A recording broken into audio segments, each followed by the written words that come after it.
خاص طور سے مائیں یاد رکھیں، امام احمد بن حنبل رحمۃ اللہ علیہ سب سے بڑی حدیث کی کتاب انہی کی ہے۔ امام احمد بن حنبل رحمۃ اللہ علیہ سب سے زیادہ حدیثیں انہوں نے ہی جمع کیے ہیں۔ وہ کہتے ہیں حفظتنی امی وانا ابن عشر، میری امی نے مجھ کو حافظ بنائی ہے جبکہ میری عمر 10 سال کی تھی۔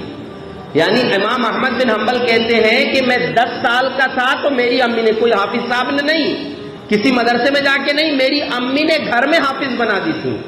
تو یاد رکھیے کہ ماں کی ذمہ داری، جیسے کہ ابھی مولوی صاحب نے بھی بولے کہ خالی امام صاحب کی ذمہ داری نہیں، ماں باپ کی بھی ذمہ داری ہے بچوں کو اچھی چیزیں سکھائیں۔ تو دیکھ ایک واقعہ یاد آیا، میں پاکستان کے بڑے مشہور مقرر ہیں قاری صہیب میر محمدی، آپ لوگ نے بھی سنے ہوں گے ان کی تقریر۔ وہ ایک واقعہ بتا رہے تھے کہ ایک حافظ صاحب کے پاس بچے پڑھ رہے تھے، چھوٹے چھوٹے بچے۔ ایک بچہ سبق سنانے آیا تو سبق سنانے میں بھول گیا وہ، تو رونے لگا۔ اب استاد سمجھے کہ شاید مار کی ڈر سے رو رہا ہے بچہ، کہا بیٹا نہیں ہم ماریں گے نہیں، آپ جا کے بیٹھ کے سبق یاد کر لو پھر آ کے سنا دینا۔ وہ بچہ اپنی جگہ میں جا کے پھر رو رہا ہے۔ استاد پریشان کہ کیوں اتنا رو رہا ہے؟ استاد کے پاس اٹھ کے گئے کہ بیٹا بات کیا ہے، کیوں اتنا رو رہے ہو تم؟ کہا کہ سبق کے ڈر سے نہیں رو رہا، رونا اس لیے آ رہا ہے کہ مجھے امی نے بتایا تھا کہ جو حافظ قرآن ہے قیامت کو، اگر یہ حدیث ہے، یہ اللہ کے رسول کا فرمان ہے، امی نے مجھ کو یہ حدیث بتائی تھی کہ جب جنت میں قیامت کے دن جو حافظ لوگ ہوں گے ان کو کہا جائے گا کہ قرآن پڑھتے جاؤ اور جنت کی سیڑھیاں چڑھتے جاؤ، جہاں قرآن ختم ہوگا وہ تمہارا درجہ ہوگا۔ مجھے رونا اس لیے آ رہا ہے کہ جیسے یہاں بھولا ہوں کہیں جنت کی سیڑھی چڑھتے چڑھتے نہ بھول جاؤں، یہ ڈر ہے مجھے، اس لیے رو رہا ہوں۔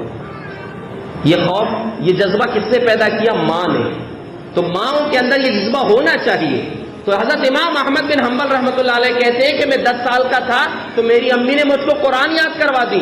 صبح روزانہ میری امی مجھ کو اٹھاتی تھی اور اٹھانے کے ساتھ اگر موسم ٹھنڈا ہوتا تھا تو پانی گرم کر کے دیتی تھی۔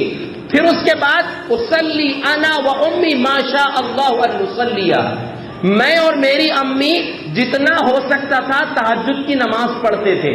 اللہ اکبر، 10 سال کا بچہ امی کے ساتھ تہجد کی نماز پڑھ رہا ہے، جتنا ہو سکتا تھا، جتنا اللہ چاہتا تھا ہم تہجد کی نماز پڑھتے تھے۔ اور اس کے بعد جب اذان ہوتی تھی فَتَخْتَمِرُ، میری امی دوپٹہ اوڑھتی تھی، یعنی فجر میں جا رہی ہیں اندھیرے میں لیکن پھر بھی پردے کا خیال۔ میری امی دوپٹہ اوڑھتی تھی اچھے سے، مجھ کو لے کر جاتی تھی اور اس کے بعد مسجد میں ہم دونوں فجر کی نماز جماعت سے پڑھتے تھے۔ اور آگے کہتے ہیں فَإِذَا بَلَغْتُ، جب میری عمر کتنی ہو گئی؟ 16 سال ہو گئی۔ جب میری عمر 16 سال ہو گئی تو میری امی نے مجھ سے کہا حاجر لطلب الحدیث اور سافر لطلب الحدیث، بیٹا اب جاؤ، قرآن تو تم نے پڑھ لیے ہو، قرآن حافظ بن گئے ہو، اب حدیث کا علم حاصل کرنے کے لیے سفر کرو، محدثین کے پاس جا کر حدیث سیکھو۔ فَإِنَّ طَلَبَهُ هِجْرَةٌ فِي سَبِيلِ اللَّهِ، اس لیے کہ حدیث سیکھنے کے لیے سفر کرنا اللہ کی راہ میں ہجرت کرنے کے برابر ہے۔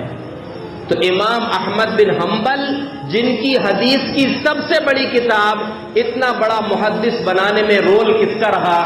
ماں کا، ماں کا کردار رہا ہے۔ تو ماؤں کو چاہیے کہ اپنے بچوں کو بہتر بنانے کی کوشش کریں، خود قرآن پڑھیں، گھر والوں کو قرآن پڑھائیں۔ ہماری ذمہ داری ہونا چاہیے کہ پوری فیملی کے ساتھ ہم جیسے یہاں رہنا چاہتے ہیں جنت میں بھی رہنے کی فکر کریں۔ اللہ سے دعا ہے جو کچھ باتیں ہم نے کہا ہے ہم سب کو سمجھ کر عمل کرنے کی توفیق عطا فرمائے۔ اللہ ہمیں اللہ والے بنا دے، صاحب قرآن بنا دے، تاکہ ہم اللہ والے بن جائیں، قرآن کے ساتھ اس پر عمل کرنے کی بھی ہمیں توفیق عطا فرمائے۔ آمین یا رب العالمین۔ وآخر دعوانا ان الحمد للہ